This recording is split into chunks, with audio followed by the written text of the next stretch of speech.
And I think we are live. Hi, everyone.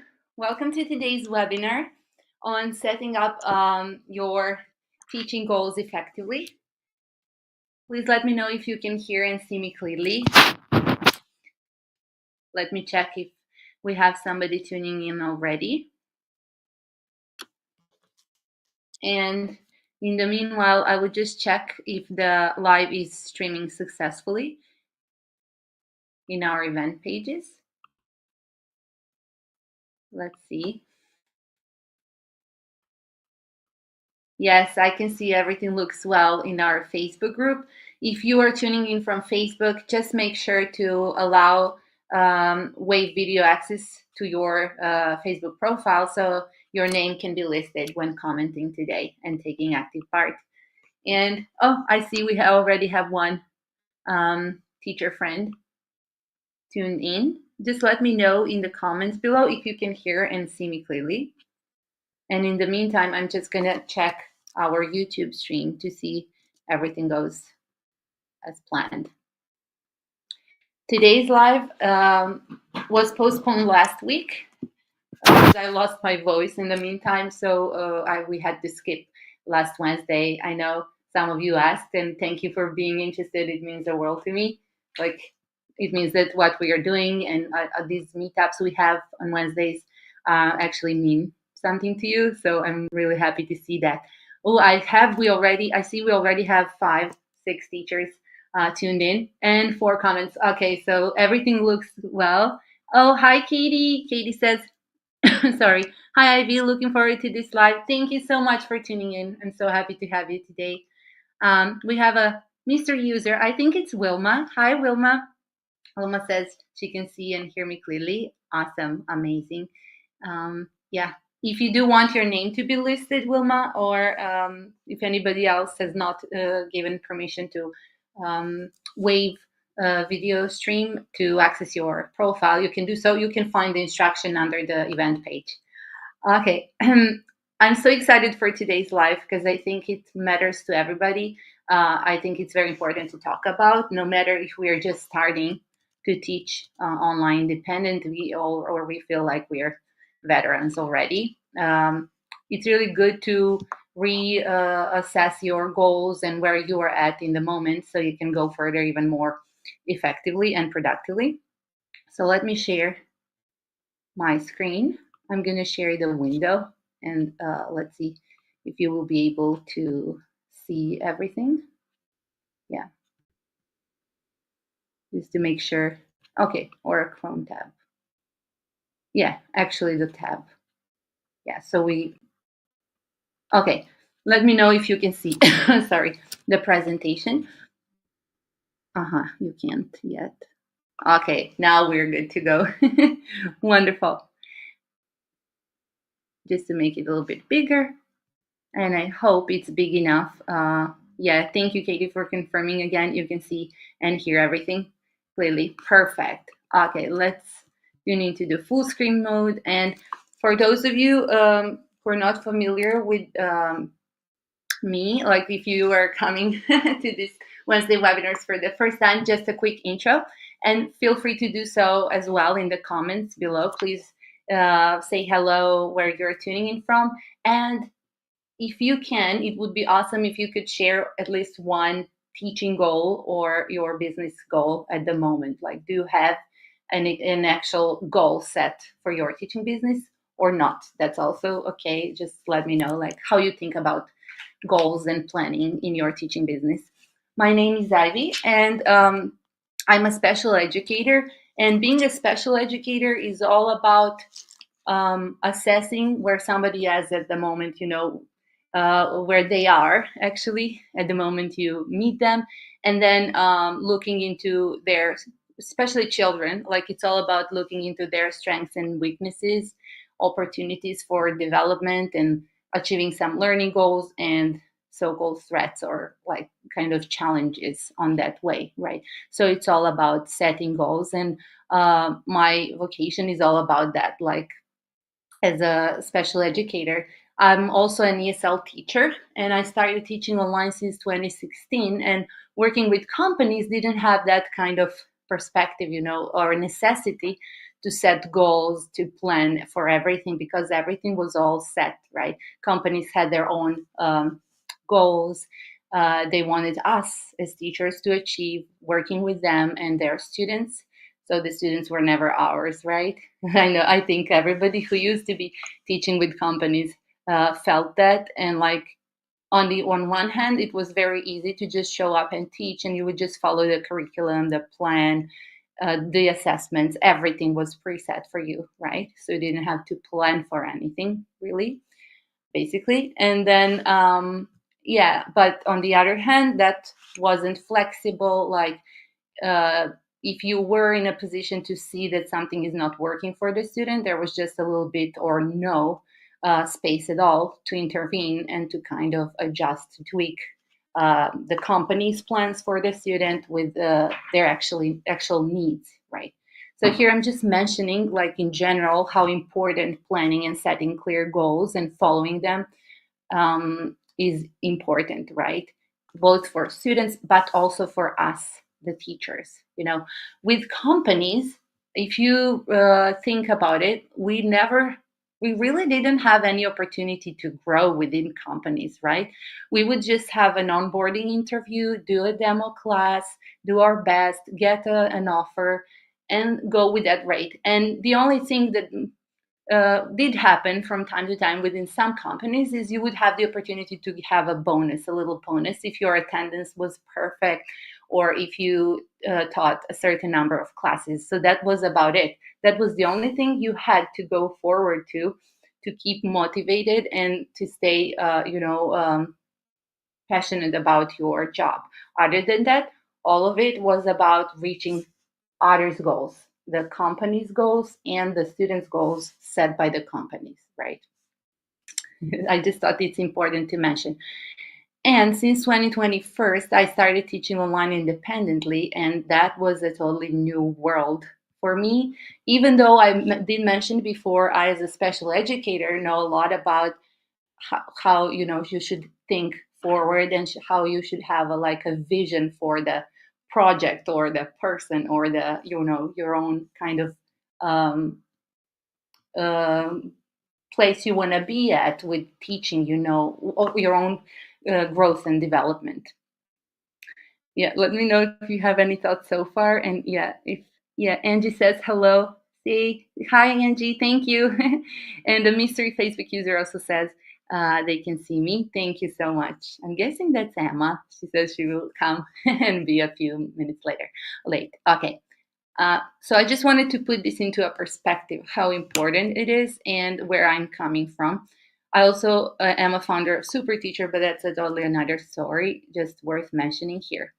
So, what is effective planning? Oh, so I did mention like teaching independently and how different it is than teaching with a company. And I think a lot of us found ourselves in an unknown ground. It was totally new.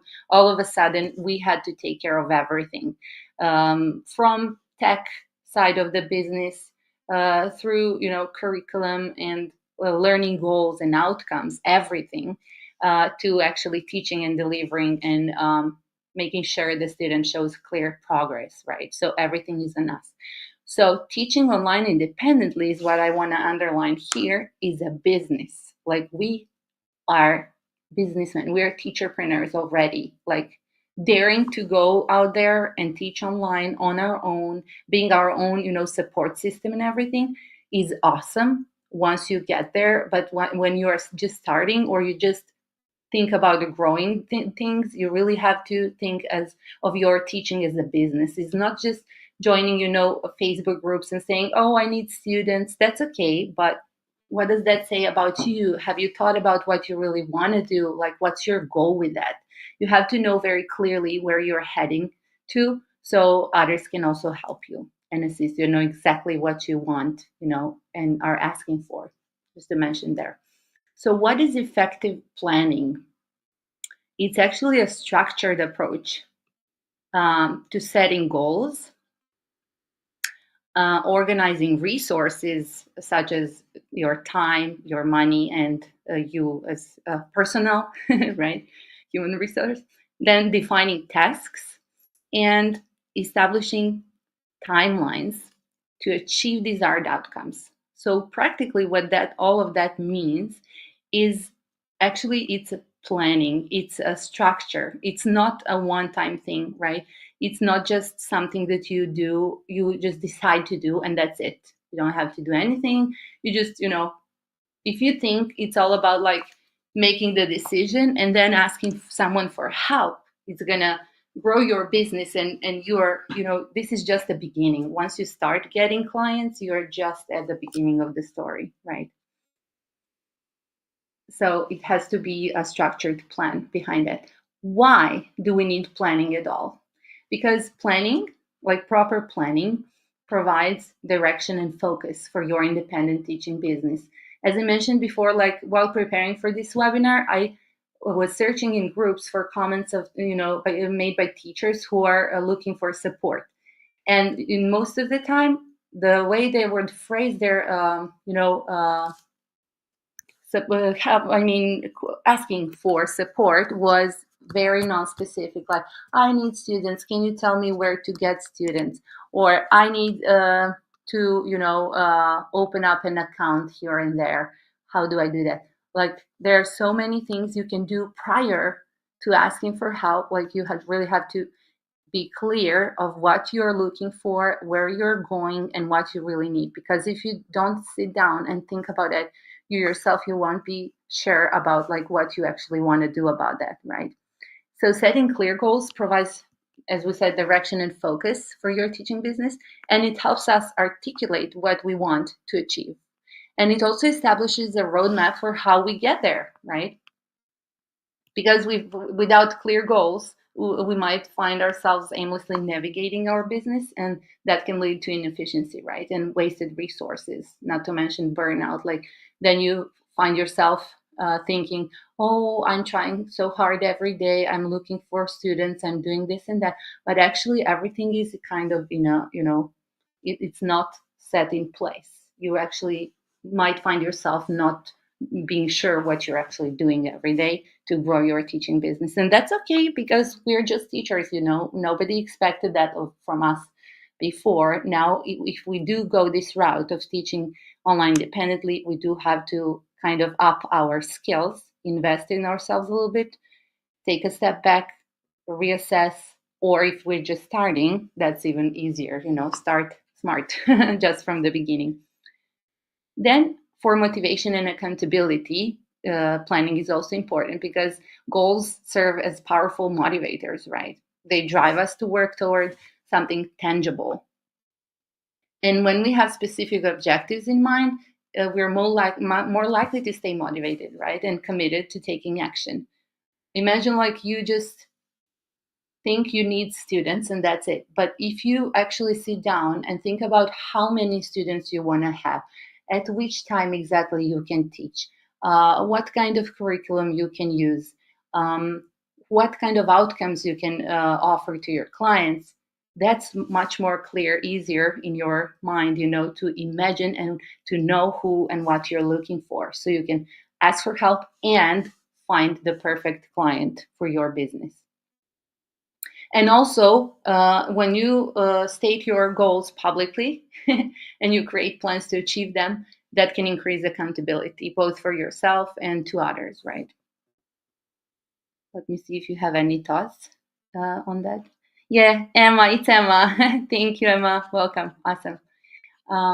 Let me know what you think so far. I know this sounds like some kind of general outline of what planning is and why it's important, but I think it's super important. And I also think we never talk about that in the community. We are just trying to ask for support and, get what we need, but do we actually know what we need? And is what we want to get actually what we need, right? And because this is something general, like something that everybody needs as a business owner, as a teacherpreneur, and somebody who wants to be independent and be responsible and achieve their goals. I also mentioned measurement of success, because if our goals are set to be measurable, we're going to talk about SMART goals in a bit, that allows us to track our progress and measure success, right? And by defining these key performance indicators and milestones, we can assess actually how well our teaching business is performing and we can make informed decisions based on real data, right? If we're gonna pivot from where we were heading before, or we are on the right track. Resource allocation is so important to avoid burnout. It's overwhelming starting teaching independently or growing our business. At any point, it can become super overwhelming, right? Just recently, sorry, I found myself in need of more students so I can stop teaching for a company I teach. I still teach. Like it should have been part time, but at the moment, I'm actually teaching more with the company than privately because I never, reassessed my position. I never sat down, took time to actually sit down and see where this boat of mine is, sailing, and to see what I have to change. And that's how this webinar got inspired. I think it's so important to just take a step back and see where you want to go. So planning helps us allocate resources effectively. Whether we talk about time we want to invest, if it's just that you need 4 or 5 students, maybe you're putting so much time into building a website or something you really don't need, right? If your goal that you are not aware of even might be in like 5 or 6 students, right? In that case, you would relocate your resources in a completely different way than somebody who wants to become a teacherpreneur, has who wants to have teachers working for them, create courses, or develop different strategies and income streams and everything. That's a completely different landscape, and it requires different kind of resource allocation, right?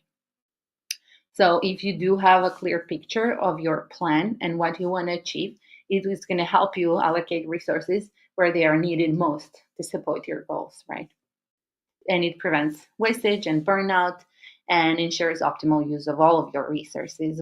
Maybe I mentioned before, like your time, your money, like where you're going to invest yourself in, where you're going to, and how much money you're going to invest, and your energy as well. Adaptability and flexibility. While setting goals is important, so is the ability to adapt and adjust plans as circumstances change. Not to mention what happened with Chinese market like almost 3 years ago, but we all knew everybody who didn't put all of their eggs in one basket found themselves back on feet very quickly, right? And all of those of us who were teaching for one company and we're feeling like, oh, this is gonna last forever. Yeah, went through this experience a little bit more difficult, right? With more difficulty. So effective planning does involve building flexibility into your strategies, allowing us to respond to unexpected challenges. So what if plan B, another basket, right? And opportunities. Specifically, when we talk about independent teaching, we never know if the parent is going to renew the package, if we are going to get another client next month or not, how is the things are going to be. But if we do have a plan in place, it's going to be easier to track and notice when things are not going as we planned and act upon them. Planning our teaching business allows us more proactivity than to behave like reactively, because I think most of the teachers in ESL community, is just my observation based on tons of conversations within Super Teacher, but also from what I've seen in the groups, is we are much more reactive lately because we found ourselves without students. Everything is on us, and we just have to go with the flow, or we think we have to. Maybe it's just because we don't have any plans set in place, right? If a parent reaches out offering the rate that we were not hoping for, asking for curriculum that only they want us to purchase for them, and so on. There are so many things we can avoid wasting our time and energy if only we knew what we actually can deliver and want to deliver. Don't you agree? And it's not like this is a big trap. Like we sometimes I think that we feel that this is like a one-time opportunity. If I only get this student, I'm going to feel much better, things are going to be great. But actually it's a sign of a disaster in kind of coming, because if from the get-go that student was not a perfect client for us, then things are going to be much harder going forward. I'm so curious what you think. I hope you have some comments on that. Yeah, yay! Emma says my name is finally showing up. Yay! Thank you, Emma. You're right. Yeah, we had some struggle with wave video earlier, and yeah, you were a mystery user. So thank you. I did guess it was you, by the way. Okay. When it comes to long-term sustainability, by setting strategic goals and developing plans to achieve them, we lay the foundation for the long term sustainability, right? So, planning includes short term goals, but also long term um, kind of overall, actually, short term objectives, things we should be working on every day to reach our long term goal, right? And a well thought out plan ensures that you're not just focused on short term gains, but are building a business that can thrive over time. Like Emma, who just showed up, I know she started building a Facebook group, and it looks like it has a clear goal. It's attracting parents and whatnot. So she does have some kind of a strategy. If I just might notice, that looks good. And I've mentioned here a competitive advantage because goal setting and planning can give you a competitive advantage in this crowded educational market by carefully defining your niche. Maybe it's up to you. If you're just starting, maybe you can just um, go about this differently. Identifying your unique selling points and crafting strategies to achieve your goals, and you position yourself as a leader in the field. But actually, what that means, I wanted to say, like, you can easily recognize even a chance, an opportunity to collaborate. Let's say a client is reaching out to you, but they're not your perfect client. They're not somebody who you want to teach, who belongs to your niche and everything. You might as well easily reach out to a teacher friend and refer them to that teacher, and later on, you never know, that boomerang I love, it always comes back. Like, that's how you might also find your next client. If you are very clear, it's all about clarity.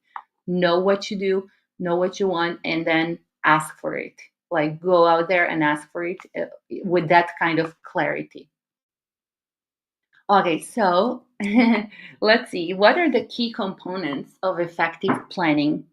The first of them is, I called it, know where you're going, or it's your vision. Is teaching online independently going to be your full time teaching job? Like, do you want to become a full time teacher teaching online independently? Do you want this to be your side job? Do you want to gain teaching experience for some other purpose? Or maybe to just, get into the business, into the market? Do you want it to be sorry, your part-time job, so you can commit partially, not fully? Or you want to become a teacherpreneur? All these goals are valid, but it's important for you to know which one to begin with, which one belongs to you, where you see yourself in this independent teaching business. That is so important. um, so you have to have a clear vision. I know necessity sometimes makes things harder. Like, we got laid off from GoGo Kid and Dada ABC and all the companies overnight. So nobody asked for teaching independently. We just had a few clients here and there, contacts on WeChat and whatnot. And we just thought, okay, that this might as well work, right? But that was 3 years ago. Things have changed. We learned a lot. Clients are coming and going, and it's time for this to become either our, to know what we are doing and continue doing it, or to see what we're doing wrong and decide if we want to continue. Or if you're just entering this market, it's much easier. I feel like it can be easier to start well, properly. Like, you know what you expect from it, because then the pressure on yourself is also going to be different, right? If it is going to be your part-time commitment, you know that you are going to work less hours, and then that means you need less clients, and that means you can decide if you're going to have only a few clients, high paying clients, or have a lot of lower paying clients to achieve the same financial goal, right? So you can go about it many different ways and still achieve the goal. No comments. Okay, I'm just tuning in briefly. Okay, and then do your research. There is a lot of information within groups on the internet about teaching online independently already. But I meant here, do your research, like external market research, like just get a sneak peek into what the trends are, what's going on in the market you're interested in, and also do a self reflection. And maybe some of you are familiar with this called SWOT analysis. I'm not going to go into details here, but actually, it's something also used when you assess families. As a special educator, you talk about these 4 points, and they are strengths everybody has, or the situation, depending on what you're evaluating. But this is super useful to start from yourself, start from looking into yourself, your own strengths, your weaknesses, your opportunities, and your threats. And I created one like a case study. Like, let's say you want to teach Chinese students online independently. What might be your strengths? Like, this list is endless and it's very specific to every single teacher. You know yourself best. I'm gonna add this kind of little template with strengths, weaknesses, opportunities, and threats within today's mini course after later in the training center on Super Teacher. So you will have a clean template and think about what your strengths are. Like, do you have a specialized expertise that's going to be important for teaching Chinese students online independently? Maybe you're into teaching debating skills. Maybe you're preparing students for tests. Maybe it can be anything that sets you apart, other than, like me, I'm a special educator. I don't even use that in my independent teaching business yet, but I should, because it's a good niche and I can do well, right, with that. Then your strength could be if you do have previous teaching experience, especially if you do have an online teaching experience. You know what to expect. You're good with tech. Your skills are already there. Like, you have all the prerequisites to start strong, right? Then maybe language proficiency. Do you speak Chinese? Or can you say ni hao? Or you know what I mean? Like, is there anything that can connect you to that specific niche, like teaching the specific market, teaching Chinese students online independently? Because if you're honest, like if you look into our communities, like Facebook groups and everything, you can see teachers coming from all walks of life, and I love that, and it's wonderful. And you can also see teachers who just want to teach Chinese students because they know they are willing to pay the most. And that's it. That's the only thing that motivates them. Like, what do you have? I'm not saying you don't have anything to offer, but think about why somebody would choose you, like what sets you apart, right? I just want to point out it's not enough to spot the opportunity. That would be an opportunity, right? There is a growing demand for online education, and Chinese market crash. That's an opportunity. That's a great circumstance to teach online independently, especially in Chinese market, right? Then cultural understanding. Maybe you have lived in China like Katie did, so you know how to connect with them, you know how to approach the clients and everything. Are you flexible? That can be your strength. Is your schedule flexible? Are you just looking to fill in like 2 hours a day and you don't care when? Or you can offer that, like last minute bookings or anything. That can be even your strategy.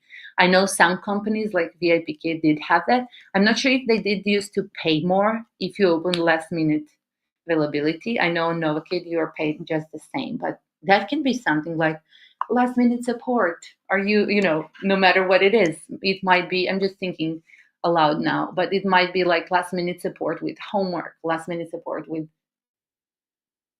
school tests, or reviewing your homework before the teacher review, or anything you can think of that can be to your advantage to kind of tailor make your class offer.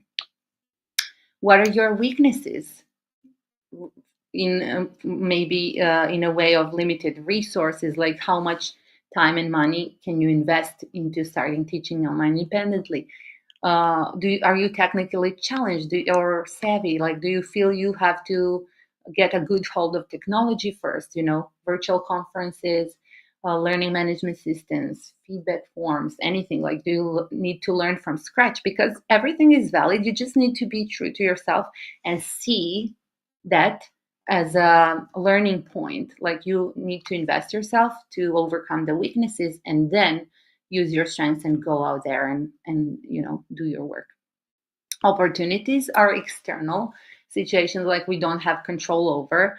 Normally, like I mentioned before, Chinese market crash that opened up a door to online teaching online independently, right? And yeah, one kind of opportunity can be collaborative partnerships, personal brand building, maybe, yeah, because it's a global market. So, however you want to go about it. But for China specifically, that was a great opportunity and moment, right? To just offer you our services, no matter if we were ready or not. There was a high demand for online teaching, right? And what are the threats? Technological changes, regulatory changes is also what happened with China, with companies.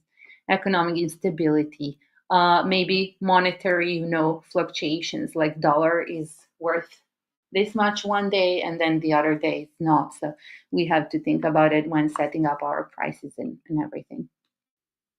Let me know if this useful. Does it make sense so far, or it's just so much kind of me talking? Oh, Katie says, yes, this is so important. I think you were referring to assessing yourself, right? To doing the SWOT analysis and just setting up the goals properly or seeing where we are at. Katie also says, I think some teachers feel pressured into targeting Chinese students or teaching exam prep. Or something because you hear from other teachers that these are strong niches, but actually the best niche is the one that aligns with your personal expertise. Exactly, right? Where you have something unique to stand out and meets an unmet demand in the market. I love that. Like, this is so well said. Thank you for that, Kay. It makes total sense. But we're kind of in a flow of, yeah, exactly, the trends and what we inherited somehow after the China market collapsed, because we were just pushed into the water, right? And so I know everybody is doing their best, but I feel like not many of us are actually starting from ourselves and seeing what we bring into the story. Like, even me, I said before, I totally forgot I was a special educator, and the way I could incorporate that in my independent teaching business, for example. And she also says a thumbs up. Yeah, agree. Thank you so much, Katie. Perfect point. I prepared one. Maybe you can check this out later in the presentation, like what could be some general strengths and weaknesses and opportunities and threats for teaching online independently in general. Yeah. So we're just going to skip that. I feel like it's too much. Okay, on to the most important part. After you have a clear vision, like you know where you want to get, and what your chances are, like what you're bringing to the story, as Katie said so well, like when you assess who you are and what you're bringing in that's unique and that's gonna sell you and actually meet the unmet demand in the market, exactly. Then it's all about what you're doing, like to set up your teaching business or to grow. And here I prepared a few, like smart goals we can look into just for inspiration, like. But at this point it would be nice if somebody would share their own teaching goals um, at this moment. Like, for me, for example, I can say I want to add a few more students. I'm not as specific as I want to. I will do my smart goals after the webinar. Yeah, but I do have to have the clear numbers, like how many students exactly I need to add so I can scale down teaching for a company, and free some space for my other projects, or just free my own time, like not to work 24/7, for example, right?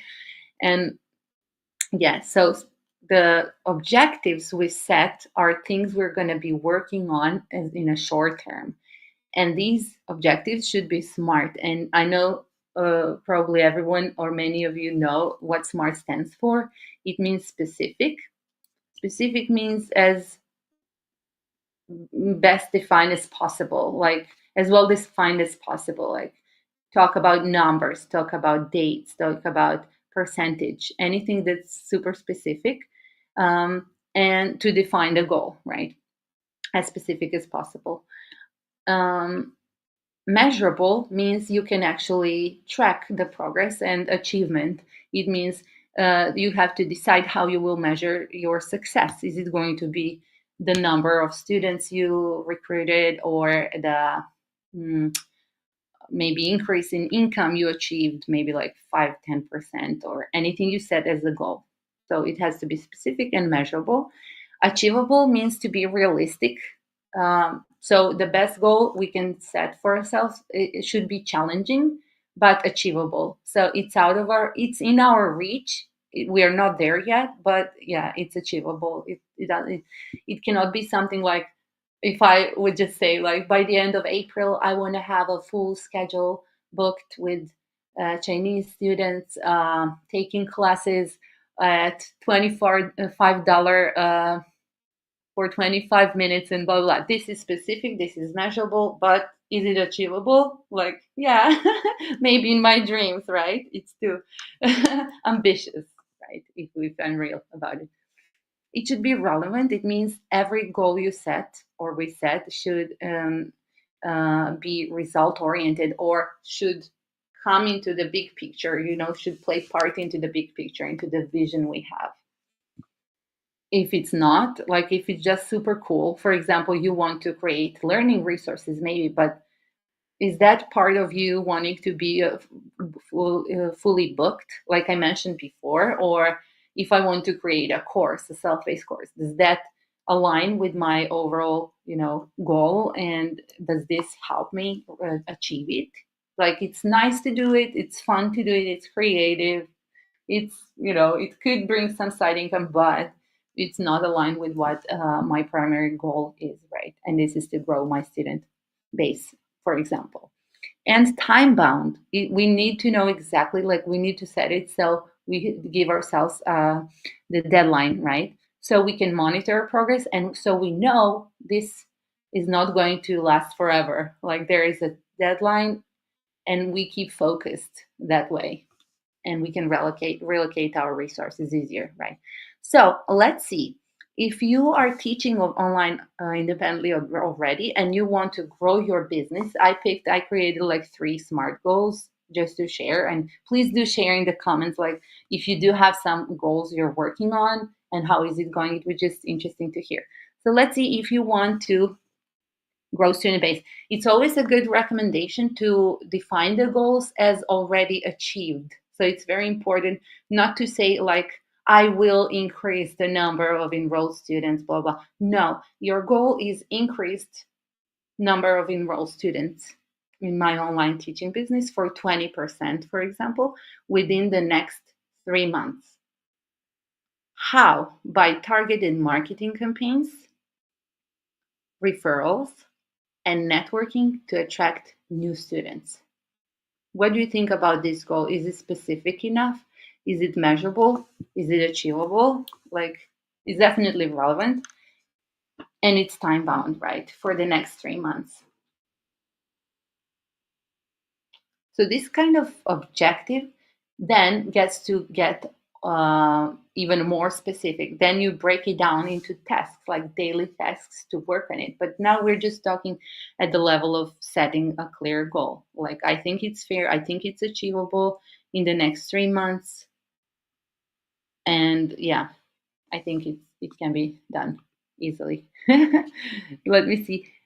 Angie says, unlike the idea of being flexible, it's good to try something, and if it doesn't work, try something else, right? Exactly. But you just tick that box out of your plan, right? You just try, and you're not going to get into that route again and invest yourself into it if you see it's not working. I love that. Thank you so much, Angie. So important.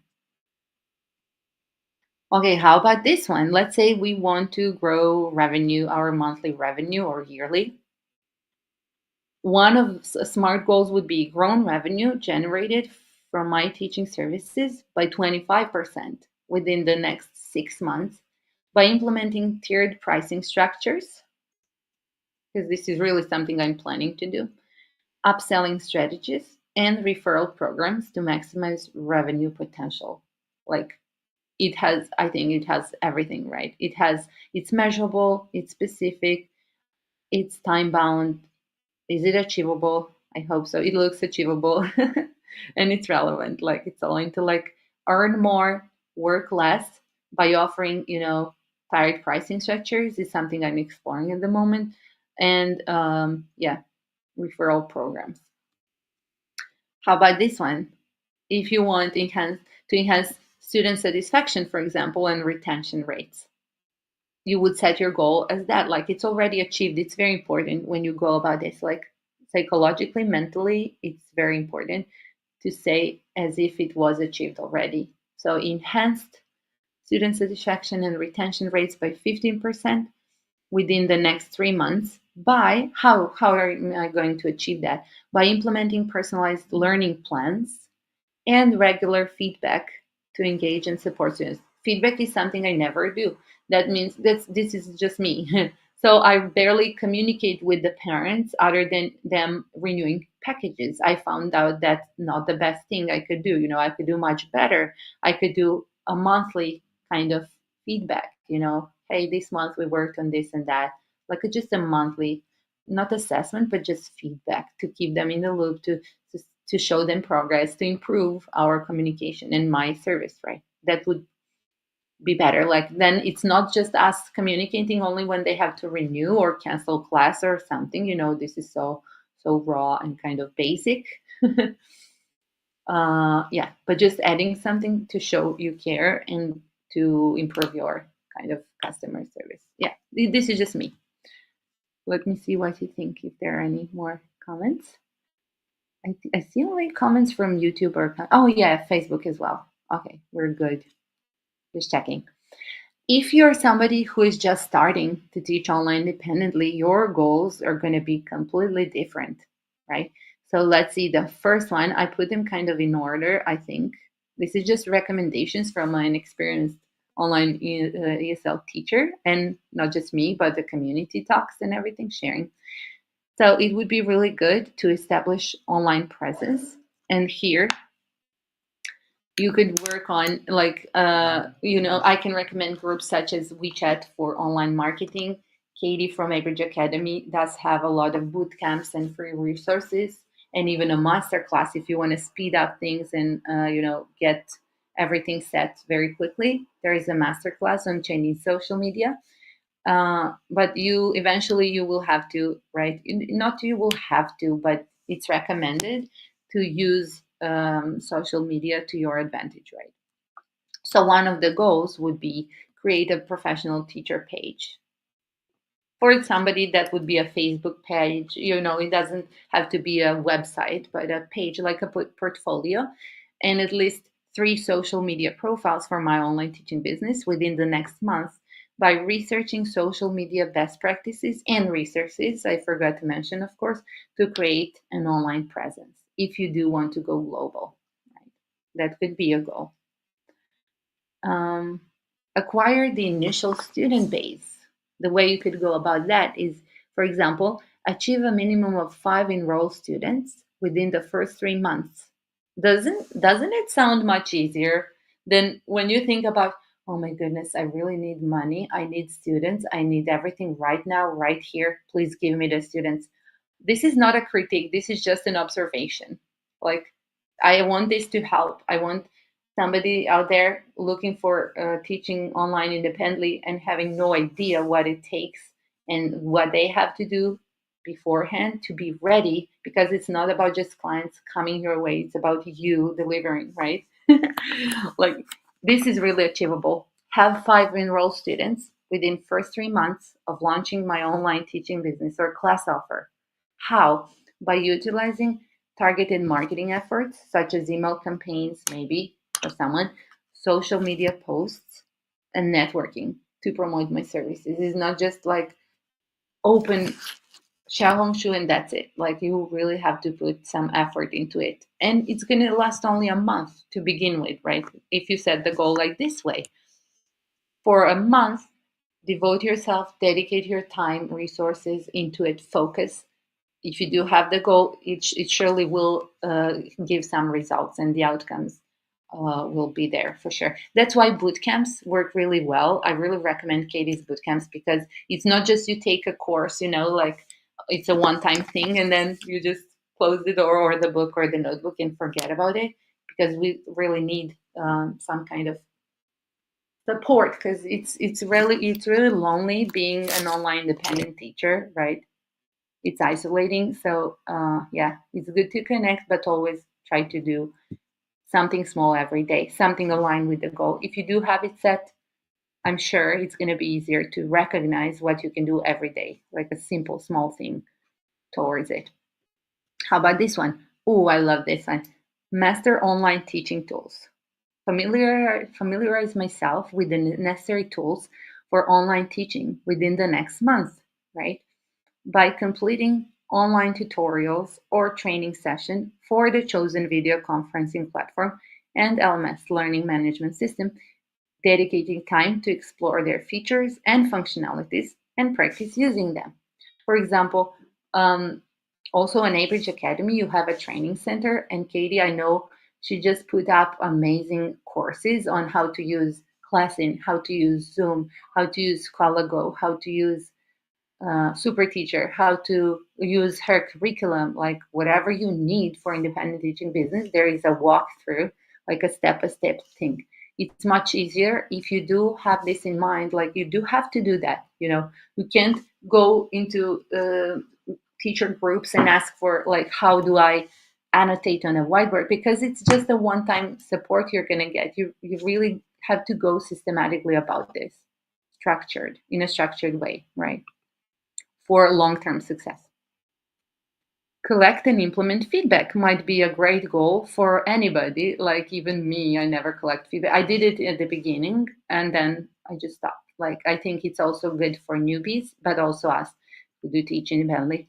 So, for example, the goal could be gathered feedback from at least 5 students after the first month of teaching, or right now if you're already teaching but not doing it, and implement, like maybe by the end of this month, and implemented suggested improvements for improved teaching effectiveness and student satisfaction. Or the goal could be different, like for marketing and shared. I would say collect 5 student feedbacks and share them on my social profiles, like is it widget moments or whatever I'm using already. Let me check the comments. Oh, Katie says, thanks for the shout out for education. Thank you for creating everything teachers need. Almost everything like is there that you need to start teaching independently and to do it well. Thank you. Katie says, I think having achievable goals that help you build habits, routines is really key. I love that. And it's like it has to do without like making this objectives we set operationable, like everyday tasks, as you mentioned, breaking them down into daily tasks, right? And a big thank you to you, Ivy, for helping create some of these mini courses. Yeah, Katie and I worked on the classing guide, and it was so much fun preparing it, and it turned out really well. So you have everything there in like a 30-45 minute course, and it's free, of course. I just mentioned. Thank you, Katie. Awesome. Okay, so know how you are doing it would be the next step, or the resource allocation. I think we talked about it. Once we have the goals, we will know exactly like how to utilize our resources much more efficiently and effectively. And what just Katie just mentioned is just the task breakdown or practical steps. Like, what are we gonna do daily? Like, turn, as she said, much better, turn those goals into daily habits. Like the small tasks, turn them into daily habits, and just daily kind of tasks we can do, like a plan, right? And it's important to assign resources. Like, how much time do I need to post three? To put 3 posts on my social media? Does it take me time? Can I sit once a week to prepare them all? Like everything becomes different and easier once you know what you're supposed to do for yourself that week, that day, right? You will get better into planning and achieving and doing the tasks on a daily basis. You will recognize where you're good at. Like if you're good at creating flyers or feedback forms or anything, you're just going to sit and do that in batches, save yourself from doing it daily and so on.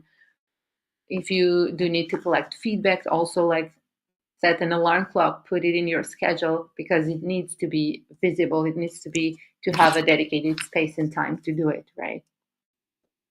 Have systems in place. I think it's super important to have the technology infrastructure and resources, meaning you should be prepared to invest in the necessary technology infrastructure for online teaching, a reliable internet connection. Imagine like everything is there, your client is there, and then all of a sudden, nobody wants to imagine that. Of course, teaching online is always a risk, but we should do everything to, make sure to lower the risk as much as possible. A user-friendly LMS, maybe once you start growing your business, a video conferencing software that's a high quality, it can even set you apart from the competition. And curriculum, of course, the best there is, and that can cover for as many kind of students you want to attract as possible. You will notice, like on the market for teaching online independently, 99%, like actually all of the curriculum creators out there, except Katie from Abridge Academy, do offer core curriculum, and I'm just preparing to do a big comparison, and that's going to be launched very soon on Super Teacher blog. And that's great. You know what to expect, but you don't. What you don't know is when you start teaching and you use the core curriculum, it's not enough. Like in time, when you start teaching online independently, just core curriculum is not enough. And if you are not a teacher outside of teaching online with companies and everything, you will find it very hard to expand on your class, to add resources, to know what to fit in, to fill in the time, to help the student comprehend the topic better and everything. And this is what you get with Abridge Academy. Like there are tons of additional extra, after core or outside of core curriculum resources you might find handy. So I do recommend checking it out at abridgeacademy.com, and there is a free tier. You will always find like units, even whole units are for free.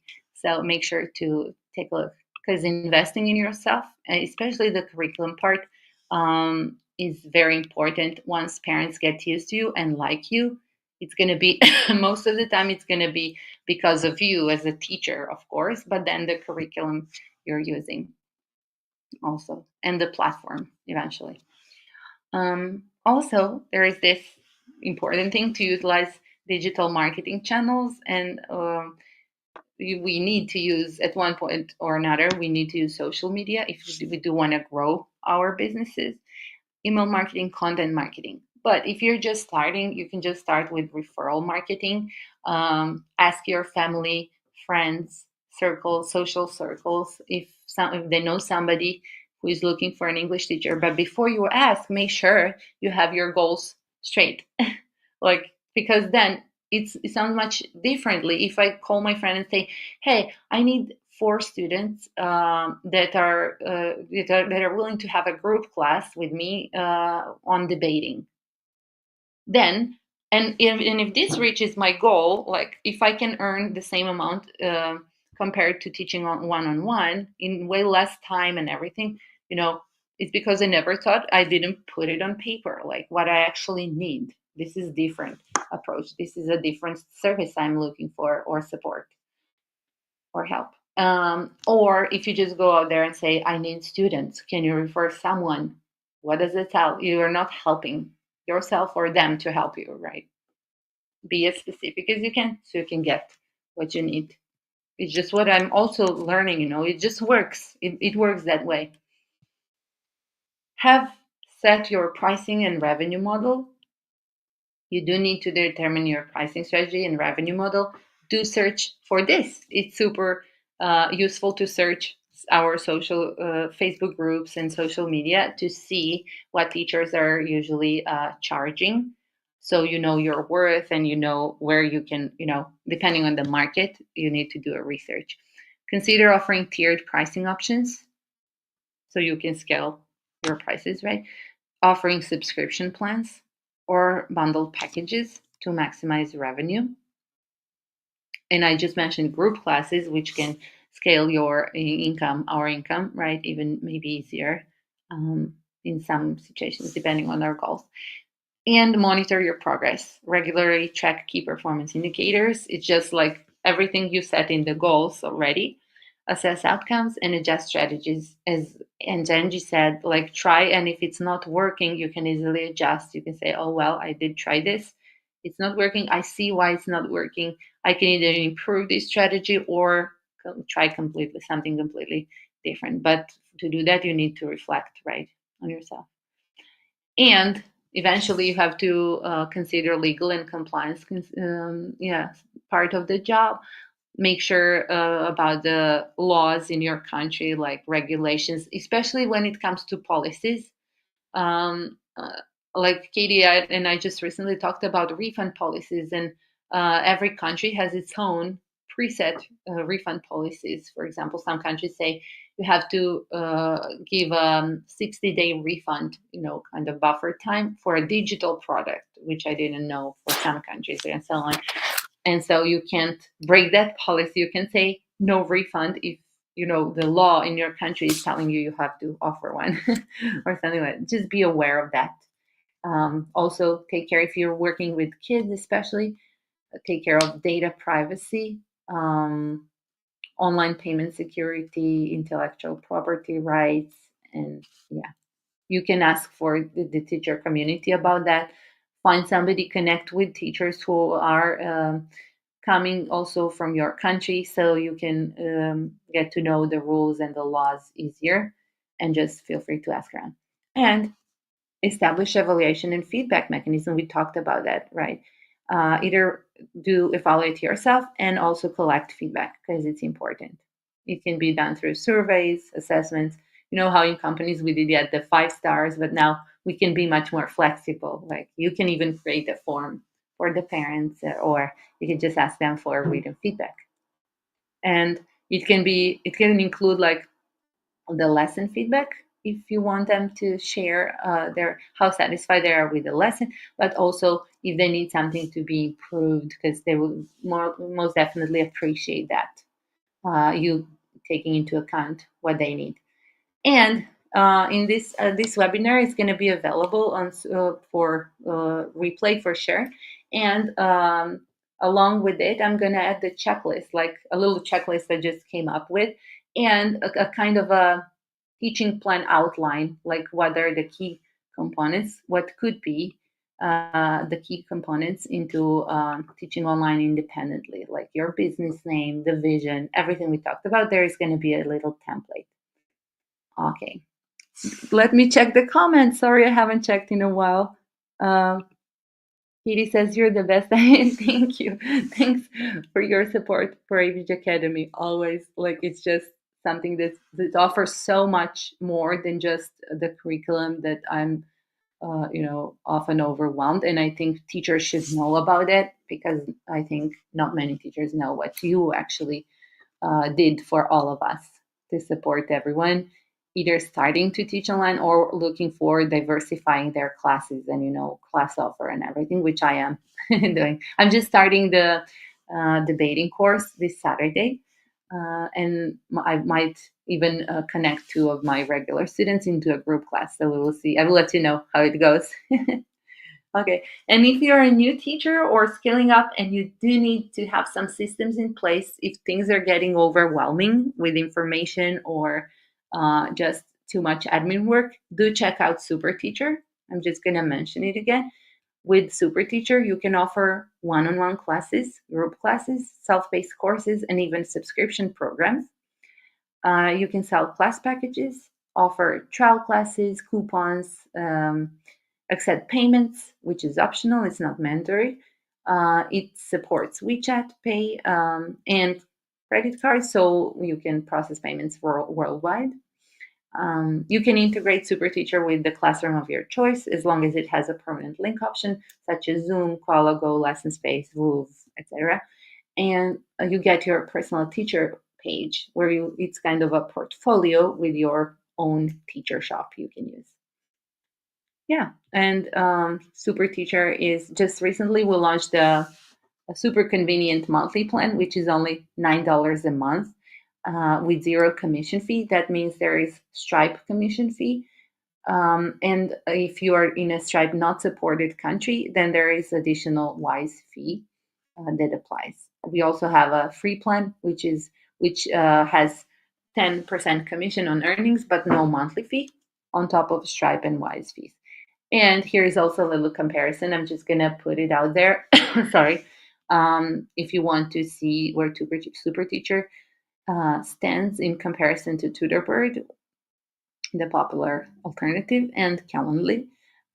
Do check it out. I would appreciate any feedback. If you are already registered, do reach out. If you need support, come to our regular Monday trainings every Monday, same time like today, 7 p.m.